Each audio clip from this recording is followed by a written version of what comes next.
Olá, alunos! Na aula de hoje, nós chegamos no último vídeo sobre o livro Depois daquela Viagem. Nós vamos fazer o capítulo 14, 15 e o epílogo num só, porque o 15 e o epílogo são muito curtinhos, então dava para juntar tudo. Então, se vocês se lembram, no capítulo anterior, nós terminamos com a Valéria saindo da consciência depois de ter uma hemorragia em casa, né? E aí foi uma bagunça para levar ela para o hospital, porque ela entrava e saía da consciência toda hora, ela acordava e tinha médico carregando ela para uma cadeira de rodas, e depois ela estava no elevador, e depois ela acordava e já estava no hospital, e ela não sabia o que estava acontecendo. Então, o capítulo começa assim. E chegando lá, ela faz mais transfusão, mais exames, ela se sente melhor depois de fazer a transfusão, né? Mas ficam tentando descobrir o que estava errado. E nesse tempo, a família continua lá visitando, né? Então, inclusive uma tia dela que teve câncer antes e tinha superado aquilo, né? Tinha ficado muito mal, fez quimioterapia por muito tempo, perdeu todo o cabelo e naquele momento ela já estava curada, já estava bem, fica lá junto com ela no hospital o tempo todo e explica para ela, olha, o que você está sentindo agora, que é essa dor que você não sabe de onde vem, isso é angústia, né? Você está angustiado de estar aqui nessa situação, mas eu tô junto, vamos ver umas fotos de uns lugares bonitos, fazer planos de repente visitar essas praias um dia. Então a tia fica lá dando muito apoio para ela, é muito importante. Tanto que ela planejava voltar para casa junto com a família dela, e a Valéria se desespera e fala, não, eu não quero que você vá, fica aqui comigo. E a tia fala para a família, não, vão vocês e eu vou depois, né? Eu vou ficar aqui mais uns dias. Então, esse apoio da família é muito importante para a Valéria. E eles acabam descobrindo o que tinha dado errado, né? Em um daqueles exames que ela fez da outra vez que ela estava no hospital, o médico tinha perfurado uma veia e tinha dado uma hemorragia interna, mas aí eles já tinham descoberto, já iam corrigir o problema e já ia melhorar disso.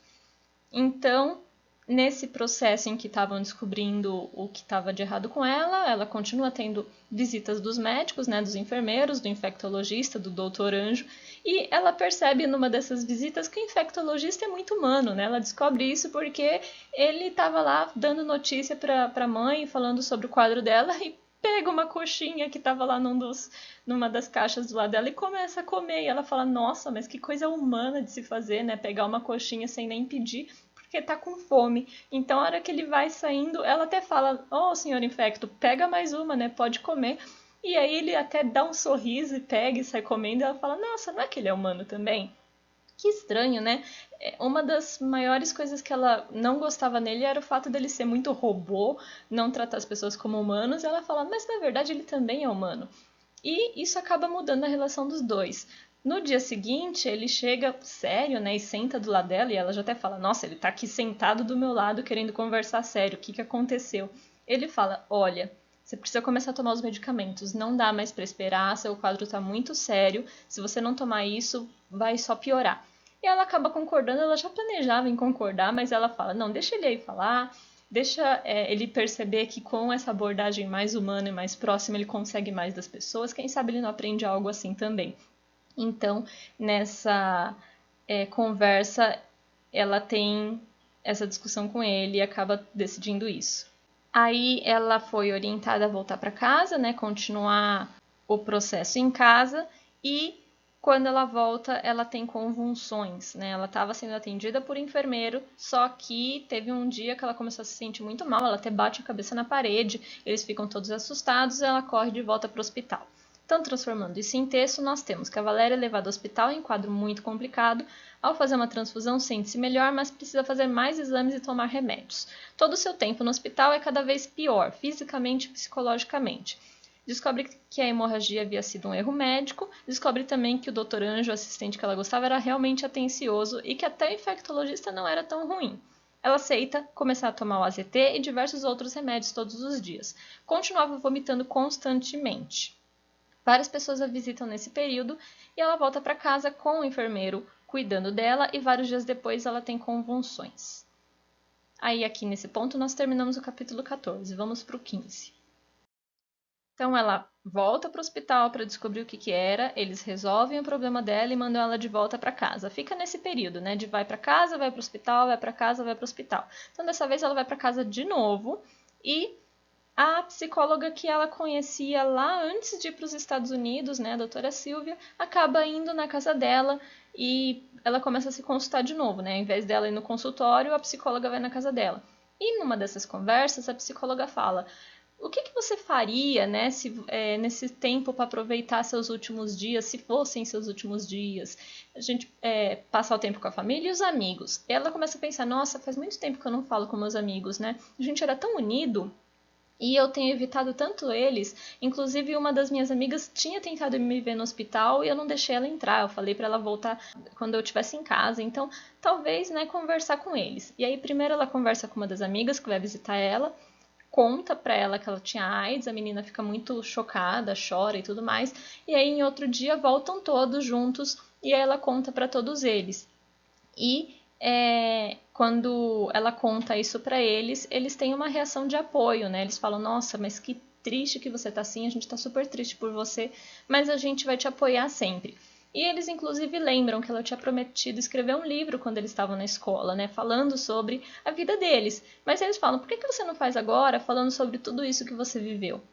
Depois disso, ela conta para eles sobre como foi o tratamento e ela termina o livro, né, porque o capítulo 15 é o último, falando sobre, de forma muito resumida, o que aconteceu depois dessa visita. Então ela fala que o tratamento teve muito tempo, teve altos e baixos, teve períodos em que ela ficou muito mal, de perder a visão, de perder os sentidos, né, assim, a labirintite atacou, então ela não conseguia andar sem se apoiar nas paredes, ficou muito mal, mas com o tempo ela foi melhorando de novo. Isso foi um processo lento, demorou muitos meses, mas um ano depois ela estava se sentindo melhor e aí começam a sair novos remédios e com esses novos remédios ela começa a ter esperança e conversar com outras pessoas que também estavam doentes e começar a descobrir a realidade dessas outras pessoas e com o passar do tempo ela vai melhorando, né?